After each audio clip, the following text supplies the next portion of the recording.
B. Collins.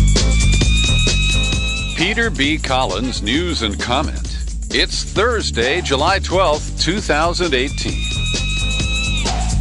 Remember in the winter of 2016, the water protectors gathered at Standing Rock to protest the Keystone XL pipeline? One of the leaders of that protest has received a stunning prison sentence. And I'm outraged. Red Fawn Fallis, age 39, is a woman who was one of the real inspiring leaders at Standing Rock. There were many. But she's been singled out for prosecution. And it follows a romance she had with a man who turned out to be a paid FBI informant. And he supplied her with a gun. And as she was walking through the protest encampment, there was a skirmish. And I suspect that skirmish was staged, and that's based on the accounts that I've gotten from people who were there. And during that skirmish, the gun that she was packing that had been given to her by her FBI boyfriend, it went off. And she argued that she didn't intend to shoot anybody. It was just an accident as she was wrestled to the ground. Now, back in January, she pled guilty to civil disorder and illegal possession of a gun by a convicted felon. She does have a record in Colorado for being an accessory to a felony crime. Back in 2003, she drove a getaway car. But this is outrageous, because her criminal background, in my view, is not relevant to this frame-up. And we have to look at the people who were in charge at the time. Barack Obama was president, and he was talking about climate change at the same time that his cronies were greasing the path for the Keystone XL pipeline. And ultimately, after he got some cover, Obama tepidly came out against the pipeline. But he only used executive orders and measures that were easily overturned when Trump took office. And so, while the court did hear some information about the FBI informant who seduced Fallis and who owned the gun that she was accused of possessing, she gets 4 years and 9 months in a federal lockup. Well, today I'm releasing a fun interview. Fun in the current climate is not easy to get to. But Tom Frank is a guy who I've been dialoguing with for over 10 years now. He's the guy who wrote What's the Matter with Kansas, and then The Wrecking Crew, and then Listen Liberal, a book that I think is an important look at the decline of the Democratic Party. His new book is called Rendezvous with Oblivion. And when he arrived yesterday, without prompting, Mr. Frank reached for his wallet and pulled out the $5 that he owes me. Because back on August 1st of 2016, after Frank had been to both conventions, the Democrats and the Republican, he felt Hillary Clinton was going to win. And I decided to bet him $5 that that would not be the case. Here's an excerpt from the payoff moment with Tom Frank. But first of all, I want to thank you for paying off your debt. You honored our bet from August 1st of 2016, and I'm holding a one-of-a-kind $5 bill. It has an exclusive serial number that no other $5 bill has. Well, Peter, you were right and I was wrong. What can I say? You know what I can say in my defense is that I did come around to your position. Well, let's eventually. explain. The premise of the bet was you had just given us exhaustive reporting on both the Democratic and Republican nominating conventions. That's right. And I stuck my neck out and said that I'm afraid Trump is going to win. And we sealed that with a $5 wager. And I do feel stupid because at the time I believed the polls. And, this is just something that I've every journalist does. They believe the polls. I believe polls. And that was a mistake. Mm-hmm. But you could see the polls getting closer as Election Day drew near. And there were, other things that were. It was very clear as Election Day came closer that Trump was that the energy behind him was picking up, not diminishing. And with Hillary, it was the opposite. Hillary at one point had to pay people to come to one of her rallies. It was really embarrassing. Well, Trump hired extras for the escalator drop at Trump Tower. Did he really? Yeah, he did. Oh, yeah. Oh, man. There was a casting call. Awful. Anyhow, what a pair of winners they were. I mean, it's like the worst election of our lifetimes. The most unpopular candidate of all time and the second most unpopular. And by the way, the more unpopular of the two defeated. Yeah. The second most. Oh. I encourage you to check out the full interview with Thomas Frank. It clocks in at under an hour, and we cover a whole range of topics. He makes some interesting personal disclosures that he once debated Chris Kobach, the dreaded Secretary of State of Kansas who led the GOP voter suppression planning and execution in 2016. And Frank also says it's the first time he's ever told anybody publicly that he almost went to Yale Law School, where he would have been in class with Chris Kobach and the new nominee for the Supreme Court, Brett Kavanaugh. We talk about a lot of important issues as well, so I hope you will check it out. And if you're not a subscriber, well, for just $1, you can take out a 24-hour pass at peterbcollins.com and listen to the Tom Frank interview right away. If not, you have to wait 2 weeks. That's the way my system works. So maybe this is what will push you over the edge. And you can join people like Joe Carson from Knoxville, Gunnar Gunderson, who listens from the Saudi Kingdom, Cliff Johnson, Carl Howard. They're all staunch supporters of this podcast, and I invite you to join them. Visit peterbcollins.com, find the menu button, click on that, then click on Become a Subscriber. You land on the sign-up page, and it's easy from there. And should you be allergic to PayPal, and I understand that, you can always just drop a note to my P.O. Box, Box 150-660, San Rafael, California, 94915. And I appreciate your support. Well, speaking of the FBI, one of its top executives was being grilled on Capitol Hill today by the Republican-led House Judiciary Committee. This is an investigation into the investigations. And Peter Strzok, the guy who sent those text messages on his FBI phone to his secret girlfriend, the FBI lawyer who exchanged messages with him on her FBI phone, and those text messages have become public, and that's deeply embarrassing to Peter Strzok. And he led with an apology for that. And then he immediately played the Russia card. In his opening statement, he said, "I understand we're living in a political era in which insults and insinuation often drown out honesty and integrity. I have the utmost respect for Congress's oversight role, but I truly believe today's hearing is just another victory notch in Putin's belt and another milestone in our enemy's campaign to tear America apart."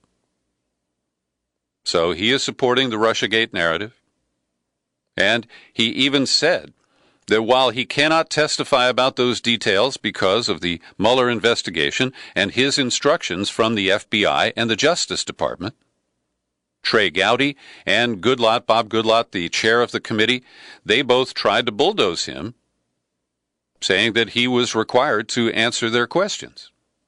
Now, on the one hand, as you know, I believe there are much bigger problems with the FBI that the House Judiciary Committee should be focusing on every damn day. But instead, they're using this political angle to pursue an obviously vulnerable figure and try to shame him into exposing information that could discredit the Mueller investigation and help Republicans derail it. And as you know, if you listen to the Tom Frank interview, you'll hear more. I remain skeptical of the central part of the Trump-Russia narrative, but I believe he is quite guilty of obstruction of justice and many aspects of corruption. And that said, I believe that this FBI investigation of Trump may have originated in a political manner. Now, Stroke made stout statements that he would never compromise his integrity and that other people at the FBI would prevent him from doing so. But I don't believe in the the mission of the FBI and that it is as pure and as nonpartisan as they want to make us believe. So Stroke is certainly, between a rock and a hard place, and he, as I say, is vulnerable. But in an exchange with the chairman, Goodlatte, he said, well, I will not, based on direction of the FBI, answer that question. It goes to matters which are related to the ongoing investigations being undertaken by the special counsel's office. And Goodlatte said, Stroke, you are under subpoena. You are required to answer the question. Then Democrats intervened with a bunch of procedural motions and arguments, and I'll look forward to watching the C-SPAN replay tonight. But it appears that it was quite chaotic, and it shows the true political colors of the people participating.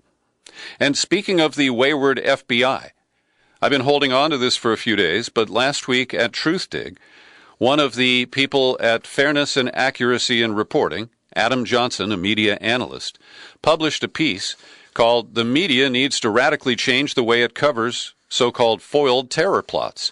And he cites the most recent example of Demetrius Pitts, the guy who was going to blow up 4th of July in Cleveland. But he could only pull this off with money and a bus ticket and a cell phone, all provided by his paid FBI informant. And it appears there were 3 or 4 FBI informants who were deployed on the case of Demetrius Pitts. Johnson notes that human rights groups and independent researchers have discovered that between 67% and 99% of nominal terror cases involve varying degrees of FBI involvement, often with the Bureau acting as the primary engine, providing materials, plans, encouragement to a suspect, often after he or she merely expresses sympathies to jihadists online. And when these people try to back out, the agents or the provocateurs pressure them to go through with the harebrained schemes that they helped the suspect concoct. And this pattern has played out hundreds of times.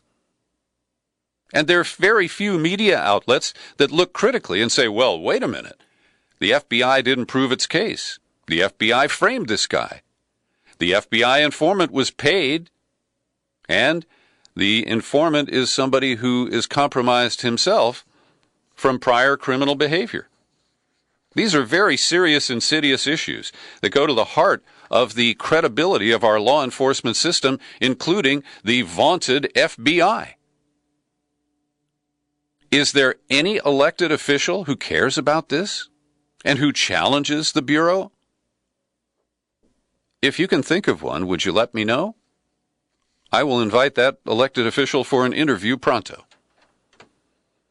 So the Trump menace has descended on London. And just a quick aside, I can't help this, but I saw video footage of Trump and Melania getting off the plane when they arrived in Brussels the other day, and it was very breezy. We can tell because Melania's locks were blowing all over the damn place, and she was struggling to contain them. But Trump, with that heavily glued-on hair hat, he came down the plane, and came down the steps, and it wasn't till he started to walk across the tarmac that the hair on the back of his head started to feel the effects of the wind. But whatever they use on that dew is pretty powerful glue stuff, that's for sure. So Trump says that people in Britain love him. But there are millions, apparently, who plan to protest tomorrow. And already there have been protesters at the American ambassador's residence in London, unleashing a wall of sound with the cries of children detained by U.S. immigration authorities. And we're told that tomorrow it is expected that over 1 million people will protest against Trump in the streets of London. And I would love to see that. It might set an example for Americans, who I believe have become way too passive in accepting not just the bad behavior, but the damaging policies of this president. And what he's doing with tariffs and his arbitrary attacks on trading partners, both allies and others, is really doing measurable damage to our economy. Most people have no idea where it's going to go because there's no plan. There's no scheme. This is Trump just feeling emotional and claiming a national security interest in invoking all these tariffs. And I'll say it again. I am not a free trader. I believe there is a place for restrictions on trade using tariffs. But it has to be done in a rational way. You have to tell China, these are the behaviors we object to, stealing our intellectual property, preventing American businesses from entering markets in China. And until you change those behaviors, these are the tariffs we're going to impose. But it's not rational. It doesn't give the other party a way to really respond except to retaliate tit for tat.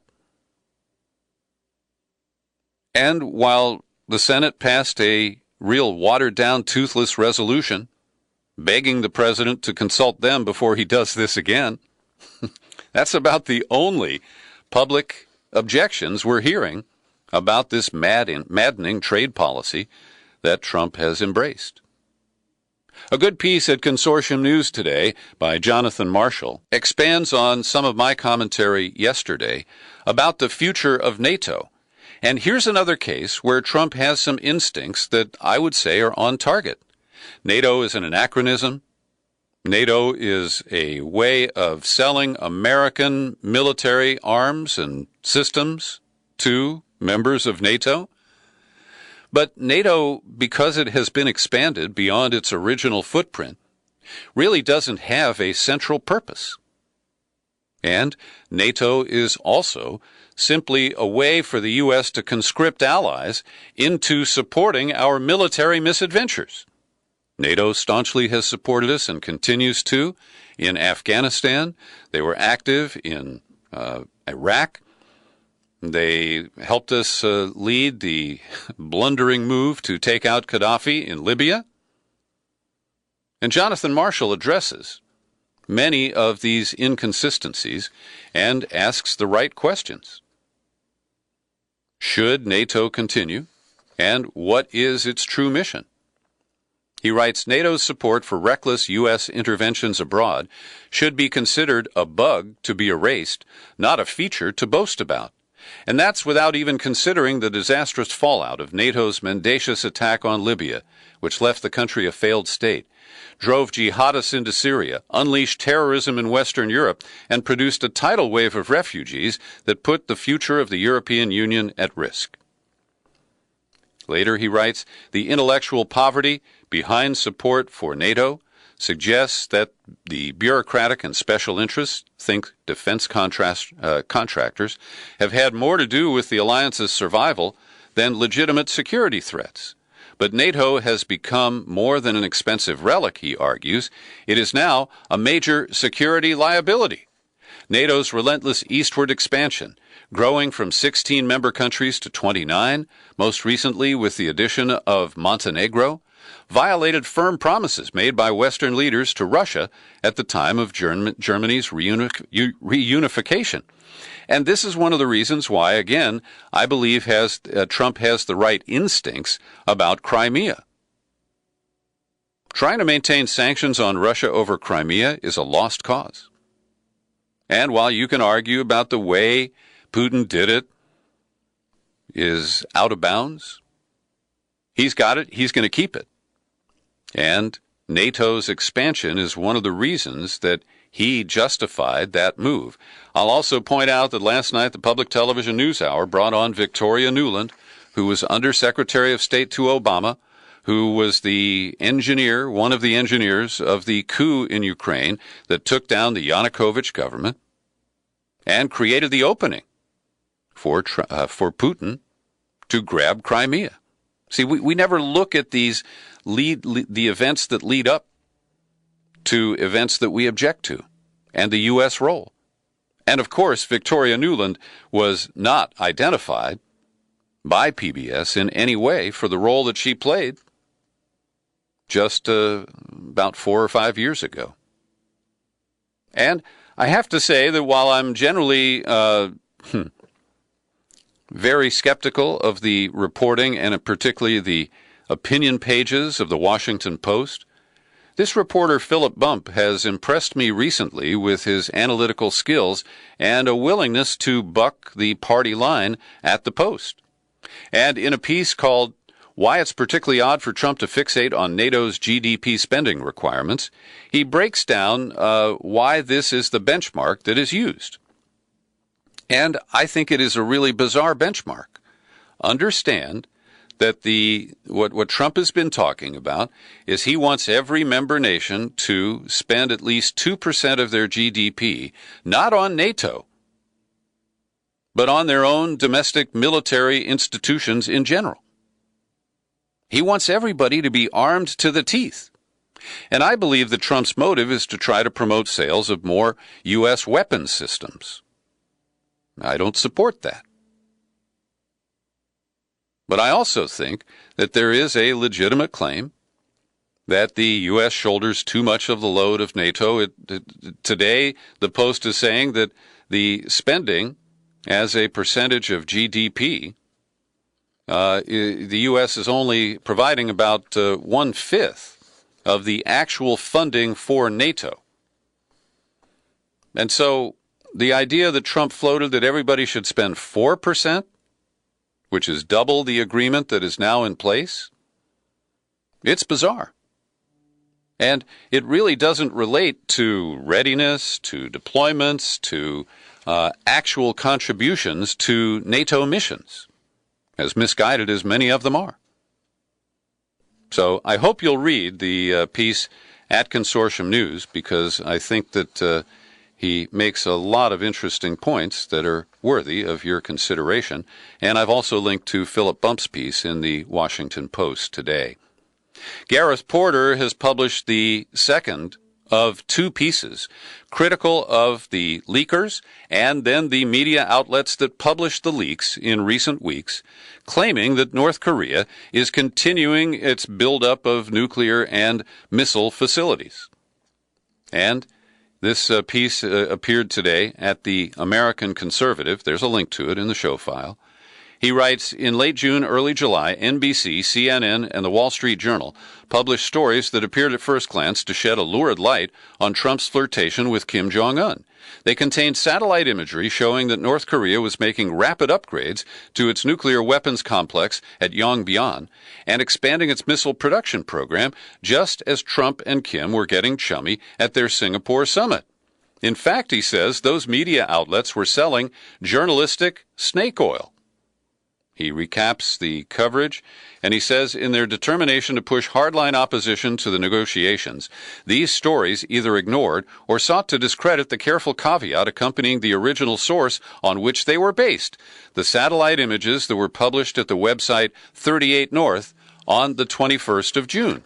They came with a statement saying this publication should not be seen as having any relationship to North Korea's pledge to denuclearize. So the media outlets just blew past that. And it shows their motivation. They would rather sink the disarmament talks with North Korea than give Trump any political advantage. And as I've said, I can't stand Trump in any way, shape, or form. But if he can end the stalemate and lead to some resolution on the Korean Peninsula, I will support that. But the raw politics of this indicate that there are many people who really are on the verge of treason. They would suborn the interests of the nation to petty political squabbles. Well, the Trump people at ICE and the Health and Human Services Department are fudging the numbers to try to claim that almost half of the migrant children under 5 who were separated from their parents have been repatriated, reconnected. But they basically disqualified, out of 103 total, They disqualified 46 of them, saying that they were ineligible for return. 22 couldn't be released because their parents have criminal backgrounds or because the officials had determined that the child was not related to the person with whom they had crossed the U.S.-Mexico border. And one of the kids has a communicable disease and I guess is in quarantine. And this is just another sorry chapter in this ugly story of the hastily embraced zero-tolerance policy, the lack of any concern for how it would play out and who would get hurt. Trump was looking for headlines, hostages to force Congress to take action on immigration and pay for his wall because we know Mexico won't. And that's how this happened. It's completely inexcusable, and it borders on the barbaric. Brett Kavanaugh, of course, is Trump's pick for the Supreme Court. We're going to be hearing a lot about him, and I'll try not to overwhelm you with the negative reporting about Brett Kavanaugh. There's going to be a lot of it, and we haven't even reached the point where the hearings are in sight. But the White House is trying to get one thing out of the way right now. They have acknowledged that Brett Kavanaugh can run up some huge credit card debt. He's done it twice. Now, in recent years, they say that in 2016, he had credit card debt of as much as $200,000. And we're told that he spent the money on season tickets and playoff tickets for the Washington Nationals baseball team. Now, I don't know how you run up $200,000 in baseball tickets. We're now being told that the friends that he shared them with have reimbursed him, and he's been able to pay down that credit card debt. But when he first was nominated to serve on the federal court back in 2003, it was also disclosed that he had run up between $60,000 and $200,000 in credit card debt. Let me correct it. I think I said 2003. It was in 2006. The year he was confirmed to the D.C. Circuit Court of Appeals. Now, this is a man with a modest income. He claims to own a home that's worth about $1.2 million, but they have a mortgage of $865,000. His wife makes $66,000 as the town manager of Chevy Chase, Maryland. And so he's not a wealthy guy. He's worked in government. And unlike others, didn't take the revolving door to cushy corporate law firm gigs. Maybe that is a benefit. But kind of like Marco Rubio, seems like he is a guy who has trouble controlling his spending. And speaking of Brett Kavanaugh, I want to recommend Andy Worthington's analysis of Brett Kavanaugh's record on that D.C. Circuit Court. He singles him out along with three other judges, Janice Rogers Brown, Lawrence Silberman, and Raymond Randolph. The four of them gutted habeas corpus of all meaning related to Guantanamo prisoners. There was the landmark ruling of Boumediene versus Bush, that was 2008, that granted Guantanamo prisoners constitutionally guaranteed habeas corpus rights. And in the years that followed, 38 prisoners had habeas corpus petitions granted by district court judges. But then as they were appealed, those four lawyers, including Kavanaugh, lowered the boom.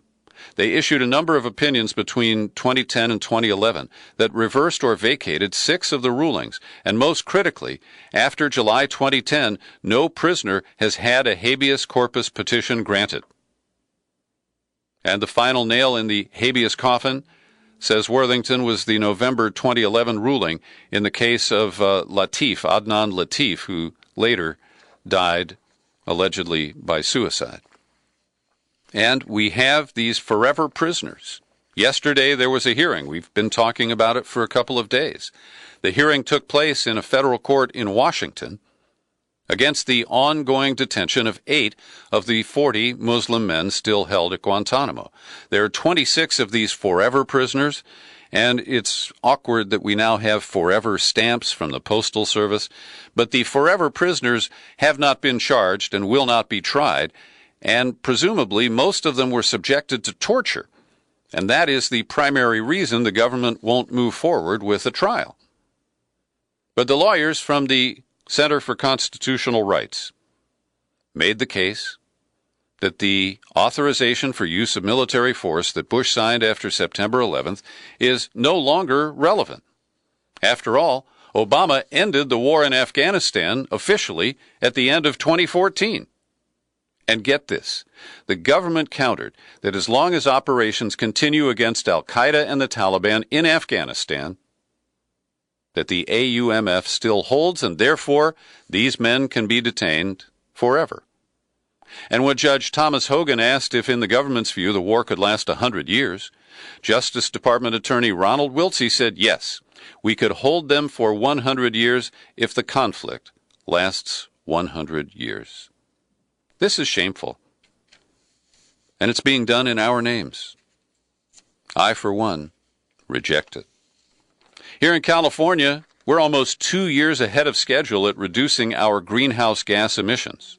According to the California Air Resources Board, our emissions dropped 2.7% in 2016. And that is slightly below the level that we emitted in 1990.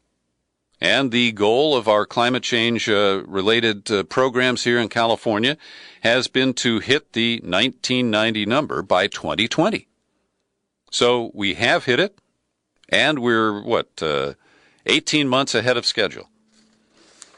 How did we do it? Well, we have increased the amount of energy generated by solar 33% in 2016, and we benefited from the rains of the winter of 2017 that brought more hydroelectric power to the West. So it can be done. Of course, the offset is that Jerry Brown sat on his hands as the massive methane leak went on for 4 or 5 months at Porter Ranch in Southern California back in, I think it was 2015.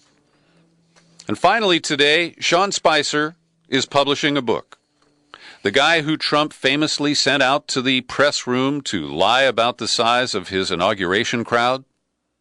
Well, he's still loyal to Trump. He does tell a few stories. He explains that Trump was really unhappy with him after he lied for the president and appeared to be reading notes that Trump himself wrote when he claimed that it was the most massively attended inauguration in history, when everybody knew that wasn't true. But one element of Spicer's book, which is called The Briefing, Politics, the Press, and the President, is about Paul Manafort. And while Trump has tried to claim that Manafort wasn't on the campaign very long and didn't do anything, Spicer says that he had an important and impactful role. Paul brought a much-needed maturity to the Trump campaign when it needed an experienced political pro more than anything else. There was no semblance of a campaign in the spring of 2016. Just a few distraught, overworked people constantly barking into their phones.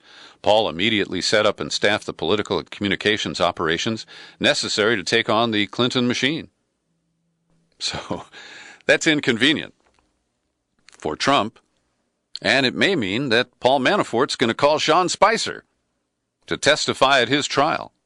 Now there's a real credible witness, wouldn't you say? Thanks for listening to my daily news and comment podcast. You'll find it on YouTube, and I personally authorize you to share it with absolutely everyone. I'm Peter B. Happy trails to you until we meet again. Happy trails to you.